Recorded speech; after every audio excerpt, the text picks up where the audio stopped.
श्री स्वामी समर्थ. आज जेवणासाठी कोणते पदार्थ बनवलेत ते पाहूया. मस्त अशी मुगाची डाळ घालून झणझणीत अशी शेवग्याची आमटी बनवली. इंद्रायणी तांदळाचा भात बनवला आहे. चपातीवर खाण्यासाठी दूध, साखर आणि तूप आहे. शेव आणि बुंदी आहे, लसूणी, तर बीट आहे. चपात्या बनवून ठेवलेत. तर आपलं जेवण तयार आहे.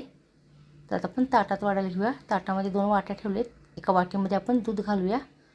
नंतर त्यात चवीपुरती साखर घालूया. नंतर तुपाची धार सोडूया आणि मिक्स करून घेऊया.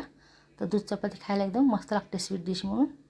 दुसऱ्या वाटीमध्ये आपण शेवग्याची आमटी घालूया.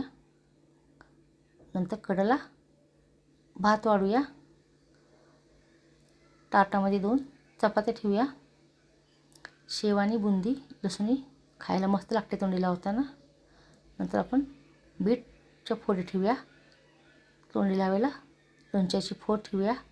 तर मस्त